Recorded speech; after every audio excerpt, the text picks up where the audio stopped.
Hey, everybody, and welcome to Pals Chat. I am your host, Gina Parker. I'm here with my co host, Sadie Teal What's up? and Heidi Tabbing. Hey. Heidi, you came in with something to talk about, so why don't you go Yeah. ahead? I finished up watching Ted Lasso. I thought it was going to be the last season, but just a few days later, they announced that they're going to do a fourth season of Ted Lasso. Which is Mhm. apparently exactly what Gina said that the fourth season should be about, right? Mm, Right? So when that is this, exactly what I said. yep, yep. So that's I exciting. should be in charge of some of these.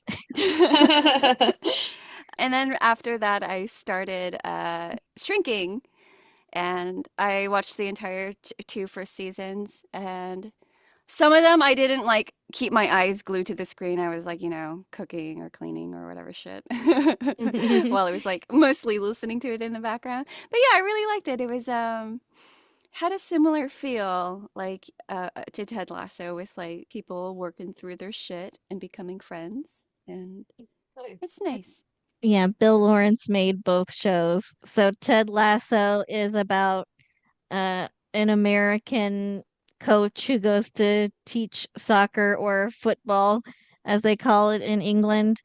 And Shrinking is about a therapist who has a crisis and starts changing the way he helps people. That season two finale, the final scene where it's revealed who shows up at the station at the end, actually did work on me. I found that kind of powerful. Yeah. Yeah. Well, is it a spoiler to say that Roy Kent is in Shrinking? Different character, same actor. Yeah. I was like, oh my God, it's Roy Kent. He's not putting on his Roy Kent voice, though. So, yeah, that was a good one. What about you, Sadie Teal? I'm watching a show that's basically the opposite of the sentiment of Ted Lasso, where everybody like grows and heals and changes. It's The Sopranos. Yeah, I'm Mm, rewatching that. So I'm in season 2 right now, and I think, it still is really good. And then also Severance. But, hmm me and Mark were talking about it. My husband and I are watching it together. And it feels like this season is a little bit weak. I don't know. I don't love it as much as I did the first season. I think it's taking a really long time to unveil like Cold Harbor. Hmm. And are y'all caught up on it? I don't want to say too I much. am. Okay. How are you feeling about it? Gina, do It's good. It's still beautiful, you know? yeah, I really liked the Gemma episode. Hmm. And that actress, I think her name is Deechin Lockman. I'm not sure how to pronounce it. I'm sorry if I pronounced it wrong. But she was someone who was like really good in stuff like 10 years ago. And I've been waiting for her to get cast in something to really show her off. And so Yeah, uh she's awesome. that's good. I'm not all the way caught up, but I was just watching the Miss Cobell Goes Home episode. I'm not finished with it yet, but even then I was kind of bored. Like, who care? But Yeah. but I think it's also because we were talking about before we started recording that I have a backlog, so I'm just kind of trying to clear Hmm. it more than I'm watching for enjoyment right now. So I'll probably pause Severance for a little minute and go watch something else. Yeah, of the cavalcade of stuff that you've been watching, what sticks out for you right now? Well, right now, again, I'm gonna promote the brand new soap opera that just premiered, Beyond the Gates, and the it's now 3 weeks in, and there's a bunch of couples, and this won't mean anything to you guys, but I just want to talk about the couples in terms of longevity, Mm. potential longevity, because this is before there's any super couples for the show yet, any of the big couples. So I'm gonna try and predict Derek and Ashley, they're boring. So I don't see things going that way for them. Anita and Vernon, they're solid. They're like the grandparents on the great grandparents on the show. So Mhm. I don't really see their relationship going anywhere. We could root for them. Mhm. This guy named Bill just married his daughter's best friend, Haley, and left his wife for her. They seemed doomed from the start. Sorry, Bill and Haley. Jacob and Naomi, they're a married couple. They're nice enough. It seems like Nomi gets mad at her husband for no reason. We'll see. Ted and Nicole are my favorite couple right now. They're saying they're too good to be true. That's what the fans are saying. And yeah, I think Ted is a liar and a cheater, but I could see them like being good to root for because they're generally nice people otherwise, like good people who are Mhm. who could get preyed on by outside forces, which makes the couples able to root for. Yeah, those Doug, are like the couples in soap operas. It's always like, if only these millions of things weren't happening, they could be together forever. yeah, so Like the they're Luis and whatever. Sorry, keep going. Luis and And Sheridan? Precious. What? Oh yeah, and No, Precious, really. Luis and Sheridan. Yeah, they were the most popular couple out of Passions, other than Teresa and Oh yeah, Ethan. Ethan. Hmm. Doug and Vanessa. Doug's got a secret gambling problem. Vanessa's already cheating on him with multiple people, so I don't see their relationship really going the distant. Martin and Smitty, they're the gay couple on the show. He calls his husband Smitty and like to their kids too, like you're gonna take Smitty's side, like he's their dad, why aren't you just but Martin is super controlling over Smitty right now, so it's hard to root for them. Like he's trying to destroy his career. And then Kat and Tomas, they just had their first date. I could see him cheating on her already. So Oh uh no. for right now I'm team Ted and Nicole. Give us Anyway. updates on that. All right. And I think that's about it. So we can start heading into our All My Children talk. Let's get to it. Let's see what's going on with Erica and the rest of the gang. Is she your favorite character so far here in year one? Or Hmm. we just finished year one, so is she? To be honest, I think I like bad characters, so it might be Tad. Like Oh, I like somebody who stirs things up. And he's kind of like a big dummy that you can kind of be like, ah, man, Tad. But I hate saying that's my favorite, but that's where my brain goes. well, he's up to shenanigans already. All right, So, let's see it. well, we'll start with Erica. So, Erica writes her first editorial for the magazine that she's running now. And Nice. her ex-husband Adam is like, "Hey, you should write about this murder, uh Zach Greason's murder, and that your friend Daisy was arrested and sentenced to life for it." And she's like, "No." And he's like, "Oh, but I want you to. And what about your journalistic integrity and all that stuff?" And she's like, "Okay, well, your nephew was involved in the murder. He was a suspect because he was cheating on his wife. So should I include that too for the sake of journalistic integrity?" Or, and he's like, "Fine, you don't have to write about." What is her magazine about? Is it like a lifestyle type magazine or? Yeah, Okay, so then she shouldn't be writing about that anyway. This guy needs to go away. classic Adam. All right. So Hmm. then we have Cynthia and Palmer. Cynthia was planning on lying that she was pregnant with Palmer's son so that she could stay married to Palmer. But then she learned Palmer's actually sterile, which is like common knowledge around for years. Aw, poor Palmer, who's spreading this around. And so then, since she cheated on him with his son Ross, she's like, "Okay, I'm pregnant with Ross's child, but stay married to me so you can have access to your grandchild." Good Lord. How bold. And he's like, "Nah." So, Yeah. which is growth for him because the whole reason she got her hooks into him in the first place is because, he wanted access to his grandchild. And, you know, That's so crazy. Daisy is not doing well in prison. Like Palmer and Andrew are visiting her, but she's tortured with the idea of being stuck in life in prison for a crime she didn't commit.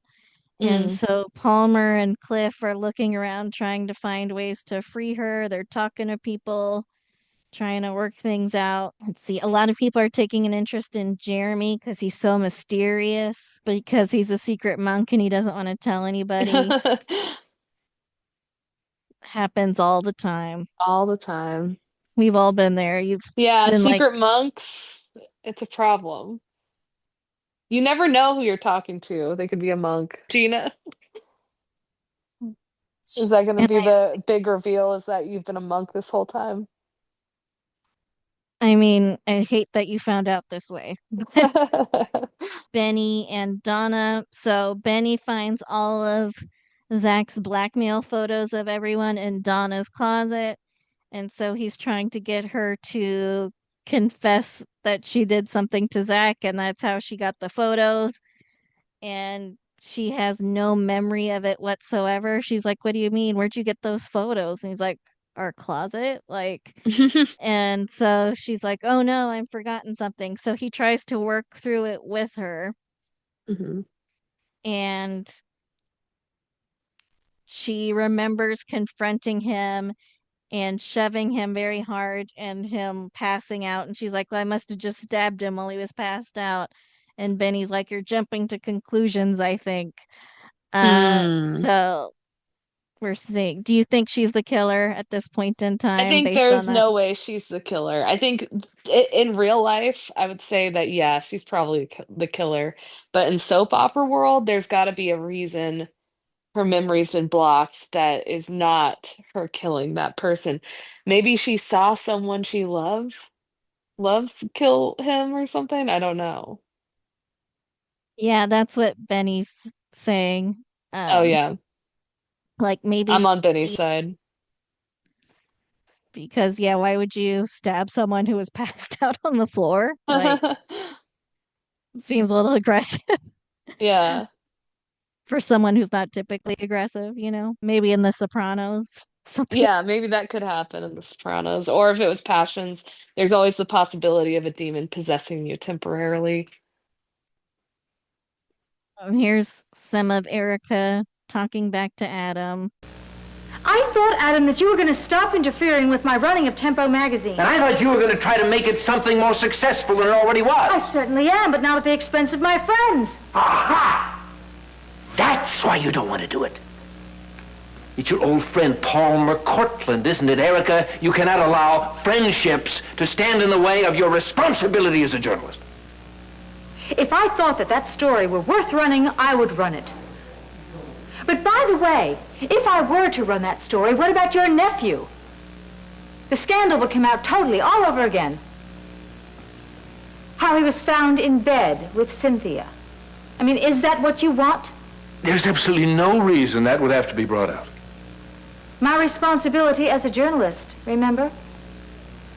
Tell him. Oh, that was a great rant. I love that. And so we come to Ted Yeah, and him. what's Tad up to? My boy that I've declared as my favorite and immediately regretted. But you know what? I doubled down on things. So let's see what my favorite Tad is up to. So Tad has been hired to come work at Tempo, which is Erica's magazine, to spy on Erica essentially and work in the mailroom. And so Adam's like, even though you work in the mailroom, you have to be spying on her and Jeremy all the time. What So kind of like weird vagabond life does he lead? It's like he just gets to get jobs and float around and scam people. That's great. yeah, so right now he's in the mailroom. Dottie has a job working as Erica's assistant. Dottie, you'll remember, is Tad's ex-wife, was trying to hold on to him. And so they're now working together, but she has power over him, but they get in trouble. They're like getting in arguments because, there's still bad blood between them. But some documents Dottie was responsible for go missing, and surprise, Tad has them. And so he's like, "I'll give you the documents you need to keep your job if you let me stay with you," Oh my because gosh. Tempo is in New York. And so he doesn't have a place to live in New York. So he wants to crash with her and Greg in their apartment. And she agrees. um, Dottie. because she needs those documents, you know? She wants him back. I would immediately just like not care about my job in that instance. I would just say, "Oh well, I don't have the documents. I Sorry, will. boss." Michael Knight, who plays Tad, he said in the past, like, the character was so unredeemably awful that the only way he could make him likable was like, please just let me be funny. So he was always improving stuff.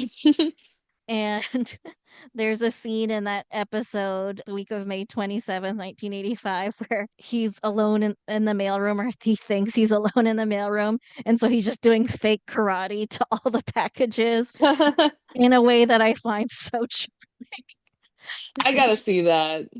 He's just like, yeah, yeah. And then Adam Chandler walks in on him and he has to act normal. And it's just like, if it wasn't for Michael Knight, I don't know if Tad would work as a character. Yeah. Yeah, like he has to have that little like charisma. I even saw it, even just that clip that you were showing. Like that guy is like a naturally charismatic performer. I can tell it like oozes out of him. And he goes on, Michael Knight, to leave the show twice to go make movies. And neither, like, his movies all kind of bombed and were like, Damn. I saw one of them, it wasn't that good. It was just kind of shocking because watching him through these episodes, he's kind of got chemistry with everybody. Able to improv. He can be Hmm. so likable when playing something so unlikable. It's kind of shocking that his career didn't do something else, but Hmm. I mean, it's for our benefit because, Tad is such a great character and he's still working. He's on General Hospital right now and he's still Nice. so funny, Yeah, and doing honestly, bits on like when it comes to like working in Hollywood, I think that type of career where it's just like working on some soap operas seems better than like a big stardom type thing. Like the workaday actors seem like they have more fun lives and roles and stuff. Yeah, I think he said he didn't appreciate it at the time what he Oh, I had can see that. because in the 80s when this was, soaps were bringing in like 20 million viewers, but he wanted to be the movie star or, the guy on prime time. And then, Mm, soap started getting smaller and smaller and smaller. And I think he was like, oh, I was living in a great time and I just didn't know enough to appreciate it, hmm. um, which I think is interesting. Yeah, that is interesting. Anyway, so here we are at winners and losers. I really think for standing her ground, Erica's a winner this week. For doing that, like, no, I'm not running that story. That's a winner move. And then the loser, it's got to be Dottie. I cannot believe she's letting Tad back into her life over a few documents. That's loser behavior. Yeah, I kind of agree, honestly. Yeah, who do you have? I'll say Palmer is the winner, but I agree. I think Erica's mostly the winner since you got her. I'll say Palmer because he didn't get sucked back into a marriage with Cynthia because of her pregnancy lies.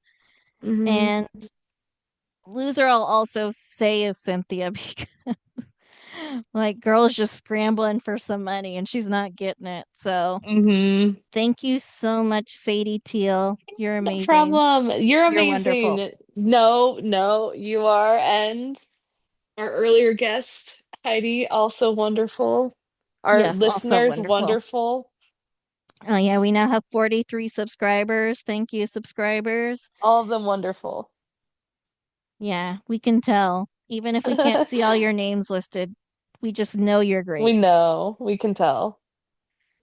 All right, please like, subscribe, comment, buy our merch. The link to our merchandise is always in the show notes.